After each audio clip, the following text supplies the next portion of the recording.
back again with another iPhone review, and it is the controversial 14 Plus. So let's get stuck in.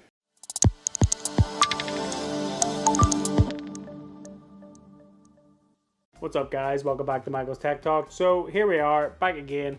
I picked up the iPhone 14 Plus, and it's no surprise. If you watch this channel guys, you'll know me. You'll know I like big phones. So this is obviously going to tick the bill for me, 100%. Let's get stuck into it and let's discuss my findings and my feelings about the 14 Plus. So first impressions, out of the box, this phone, I like it. It's a big display, it's very familiar. I use Pro Maxes. I like the form factor, and this is no exception at all. I picked up the blue, which I think is quite nice. The weight of this phone is the thing that's most surprising for me. Being a Pro Max user and having that iPhone with that stainless steel body, I am used to the weight and the heft of the Pro Max. Because this is the aluminium body, this is lighter. I mean, the Pro Max weighs in at 242 grams roughly. This weighs in at 204 grams, so it's noticeably lighter. And when you have such a big phone, especially when you're carrying it about in your pocket, you do notice the difference, and I do like that. I really do. Color schemes as well. Again, picked up the blue. I went against my instincts, didn't get the midnight, went for the blue, and I'll be honest, I think the blue is lovely. The brushed blue finish on that aluminium is really nice. The glossy blue back, I do like it. And also this color is very similar to the Sierra Blue from the 13 Pro from last year. So if you were a Sierra Blue fan, there you go. I'll make you happy. So let's talk features. So this phone is rocking the A15 Bionic chip from last year. So yeah, it's the same chip that came in the iPhone 13. It's a bit samey. It's a bit, but in my honest opinion, that's not particularly a bad thing. Apple Silicon is so far ahead of the game when it comes to performance. Apple can actually afford to do that, you know, and if it helps cut costs in the middle of a chip shortage and things like that there, I can understand why they would go down that route. But at the same time, it doesn't really give you that sort of new kind of feeling. You know, if it's a bit samey, you're kind of like, eh. So I do get it. I get why Apple have done it. They're trying to cut costs and that kind of thing. But then again, when you're jacking up the prices of the phones as well. But A15 Bionic, still a really good chip, still outperforms most of the competition, and it's a killer. So yeah, dual camera setup on the back, 12 megapixels. We have the 12 megapixel main sensor, we have the 12 megapixel ultra wide sensor as well. Same cameras as the iPhone 13, nothing groundbreaking here, to be honest, in terms of hardware. Unlike the Pros got the hardware this year, but still, it's still a consistent camera. It still takes pretty good shots and video as well. So, and of course, MagSafe is standard. Who doesn't love MagSafe?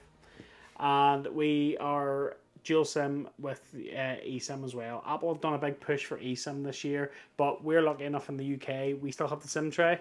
So we can still rock a physical SIM, and we can rock eSIMs as well. So the eSIM only feature hasn't been forced on us yet, but I do feel it is coming, so we'll need to prepare for it. But for now, you've got physical SIM and an eSIM. So let's talk about the display and the speakers. So the display is a 6.7 inch Super Retina XDR display.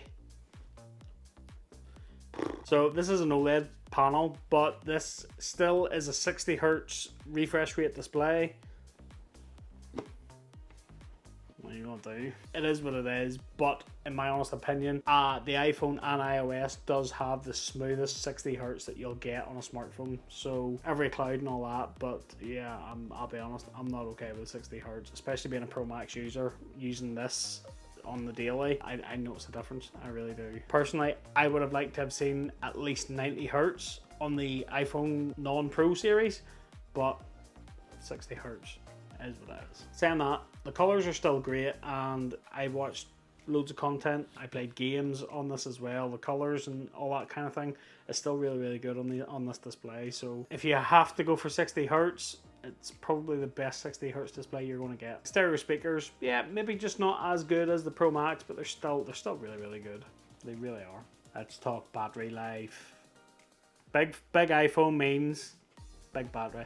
This phone has Pro Max levels of battery life, as to be expected with this form factor. It's a 4323 milliamp hour battery, so it's the same as the Pro Max. So Pro Max battery in this phone. But Apple have quoted that this is the best battery life in an iPhone ever, which is a pretty big call being a Pro Max user, especially the 13 Pro Max. The 13 Pro Max was the absolute battery champ. The 14 Pro Max has followed in its footsteps, it really has. Now obviously after you've tweaked a few features and you've turned some things off, you'll know what I'm talking about. In simple terms, the battery life is great on this. Now with it being a 60Hz display, you don't have the likes of the always on display which came on the Pro series, so you're not going to have that variable refresh rate, but always on display has been a bit of a battery drain, so I think that sort of balances out the battery life equation here, and that I think this is what makes the battery life so good on this, that we don't have any of those sort of features, and it does show. 7 to 8 hours of screen on time for daily everyday use.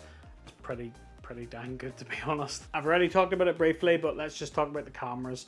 So we have the same dual cameras set up from the iPhone 13, 12 megapixel main sensor, 12 megapixel ultra wide sensor.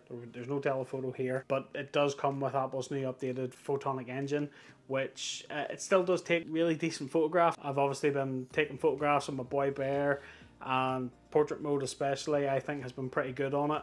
And the video, 4K video, is to be as expected on an iPhone. It's been really good. And actually cinematic mode is the this is the first I've actually experimented with cinematic mode on the iPhone 14 series. I haven't even done it with the Pro Max yet, but I've done it with this, and I'll be honest, I'm really impressed with it, especially shooting in 4K. It is pretty good. So you're not going to get a slouch when it comes to the cameras. Also, you do get the new action mode, which is like gimbal levels of stabilization, which is a really good feature. I must admit now, I really do like that. And then on the front, you have your updated 12 megapixel camera with autofocus as well, so it can take really good selfies as well, which is pretty good. Pros and cons. Now, I do have a list of pros and cons for this phone, and yeah, I want to share them with you. So let's get stuck into it. Let's start with the pros. Form factor. I love the form factor of the phone. I like big phones. I like big displays. I like big batteries. I like big phones. This does not disappoint. It's the size of a Pro Max. What's not to love? I love the weight. Because it's an aluminium body, it is much lighter than the Pro Max. It's easier to live with when you're carrying it about in your pocket. Battery life. This is Pro Max levels of battery. 7 to 8 hours of screen on time without even flinching. And if you even then want to, engage the likes of low power mode, you could easily hit that 10-hour mark with no issues whatsoever. Fantastic battery life. But when there's pros, there has to be cons, and I do have a few. Here we go. The display. 60Hz displays in 2022, in my opinion, are just no. They're just a big no. Not that this is bad. I mean, 60Hz on the iPhone, on iOS, is definitely not a bad experience compared to other phones. 60Hz can be pretty rubbish, but iOS is silky smooth. But I would have liked to have seen a minimum of 90Hz on the non-Pro iPhone, just to give it that little bump, to make it feel that little bit fresher, a little bit sleeker. For me, 60Hz, man, it's not it. On to my second con. For me, if you have an iPhone 12 or an iPhone 13, now I'm not talking about the minis, but if you have a normal 12 or 13, apart from the size, this is not that big of an upgrade. It's the same internals, it's the same hardware, albeit there's an updated selfie camera in this, but it's you're getting the same levels of performance, you're getting the same rear cameras. It's not that different. So if you change from a 12 or a 13 to go up to a 14 plus, yes, you'll get a bigger screen and a bigger battery, but it's going to be a bit samey. Same design, same notch, apart from the size. That's the only thing that's different. On to my third con. This wouldn't be a Michael's Tech Talk video without mentioning my favourite thing in the whole wide world, which is lightning. You know yourself. The last year, on to my final con, the price. This phone is too expensive. It's too damn expensive. There's no way to dress this up. This is $949 in the UK. 950 quid in the UK for a 128 gig iPhone.